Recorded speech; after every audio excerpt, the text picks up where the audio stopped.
আজ এমন একটি রেসিপি আপনাদের সামনে নিয়ে চলে এসেছি যেটা এই সময় আমাদের শরীরের জন্য খুবই উপকারী।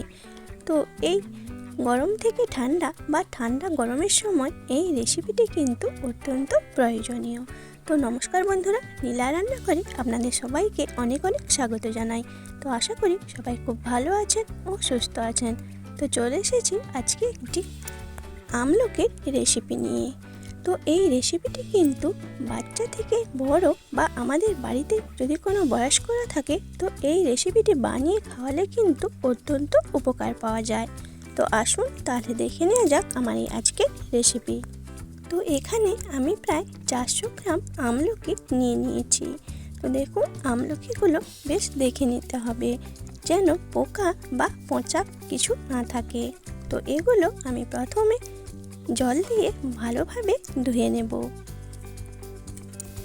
তো আমার সকল বন্ধুদের অনুরোধ রইল ভিডিওটি স্কিপ না করে প্রথম থেকে শেষ পর্যন্ত দেখার জন্য।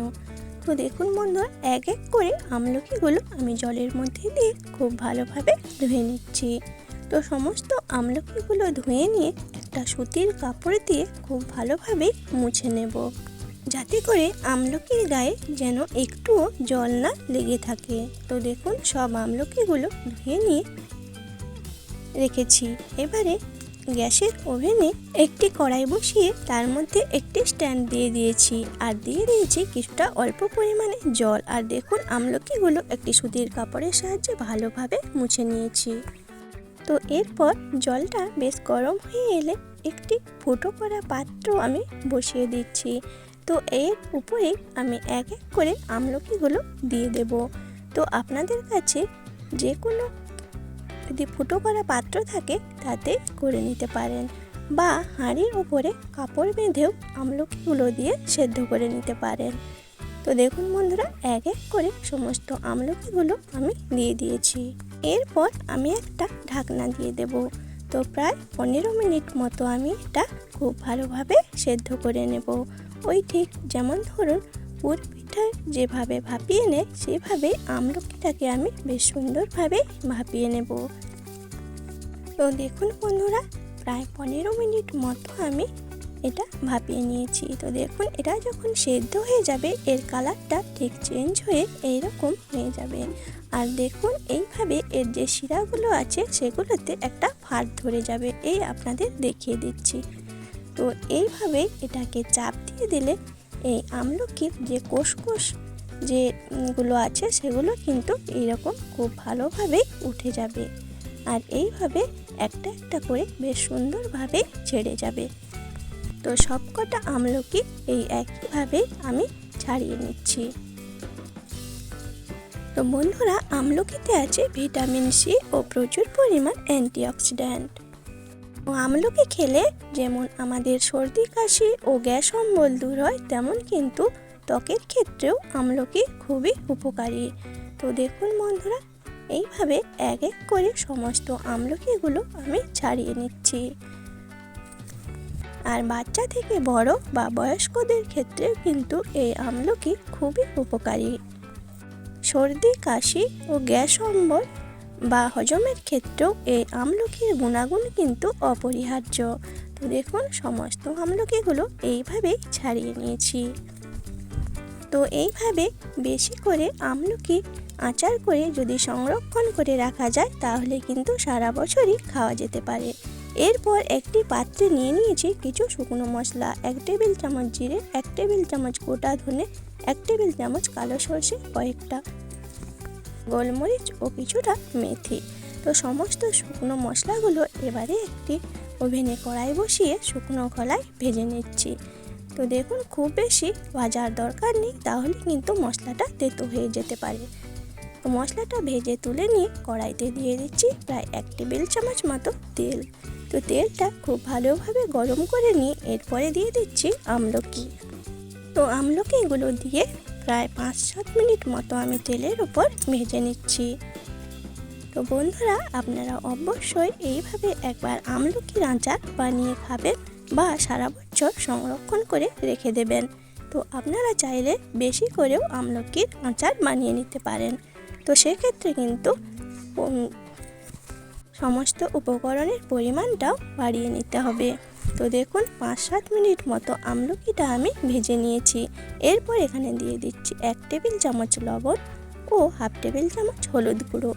লবণ ও হলুদটা দিয়ে ভালোভাবে আমলকির সঙ্গে ভেজে নেব। তো বাচ্চারা যদি এমনি কাঁচা আমলকি খেতে না চায় তাহলে কিন্তু এইভাবে বানিয়ে খাওয়াতে পারেন। এতে করে সর্দি কাশি ও অম্বলের ক্ষেত্রেও কিন্তু খুবই উপকার হয়। তো দেখুন বন্ধুরা, নুন ও হলুদ দিয়ে কিছু সময় ভেজে নিয়ে এরপর দিয়ে দিচ্ছি প্রায় 1 টেবিল চামচ লঙ্কার গুঁড়ো। তো সমস্ত উপকরণগুলো দিয়ে খুব ভালোভাবে ভেজে নিচ্ছি। তো এখন আমি এখানে দিয়ে দিচ্ছি প্রায় হাফ টেবিল চামচ বিট লবণ। তো এতে করে এই আচারের টেস্টটাও কিন্তু খুব সুন্দর হয়। এরপর যে মশলাটা আমি ভেজেছিলাম সেখান থেকেই প্রায় 1.5 টেবিল চামচ মশলা আমি এখানে এখন দিয়ে দিচ্ছি। আবারও ভালোভাবে আমলকির সঙ্গে নেড়ে চেড়ে নেব। তো মশলাটা কিন্তু একদম মসৃণ করে গুঁড়ো করার দরকার নেই। তো দেখুন বন্ধুরা, মশলাটা দিয়ে খুব ভালোভাবে নেড়ে চেড়ে নিয়েছি। এরপর যেটা দেব সেটা হচ্ছে গুড়। তো আমি এখানে প্রায় 150 গ্রাম আখের গুড় নিয়েছি। তো এটা দিয়ে আমি আজকের আচারটা বানিয়ে নেব। তো দেখুন গুড়টা দিয়েও আমলকির সঙ্গে বেশ কিছুক্ষণ ভেজে নেব। তো আপনারা যদি মিষ্টিটা কম বেশি করতে চান তো করতে পারেন। তো এইভাবে বানালে আমলকির আচারটা টকঝাল মিষ্টি হয়ে যাবে। তো দেখুন বন্ধুরা, গুড়টা দিয়ে বেশ কিছু সময় ভেজে নিয়েছি। এরপর গুড়টা থেকে বেশ কিছুটা জল বেরিয়ে গিয়েছে। তো এতে করে আমলকির আচারটা পুরোপুরিভাবে রান্না হয়ে যাবে। তো দেখুন বন্ধুরা, গুড় থেকে বেশ খানিকটা জল বেরিয়ে গিয়েছে। তো আমলকি কিন্তু প্রায় সেদ্ধ হয়ে গিয়েছে।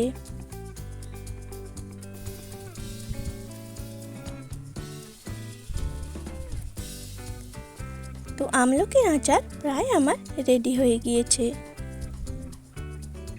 দেখুন গুড়টা দিয়ে খানিকটা সময় রান্না করে নিয়েছি। এরপর আবারও ওই গুঁড়ো মশলা থেকে 1 চামচ গুঁড়ো মশলা এতে আমি দিয়ে দিচ্ছি, দিয়ে ভালোভাবে মিশিয়ে নিচ্ছি।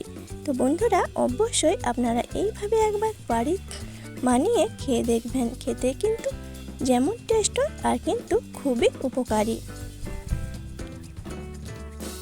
তো আমার আমলকির আচার কিন্তু একদমই রেডি। তো দেখেই কতটা লোভনীয় মনে হচ্ছে দেখুন বন্ধুরা।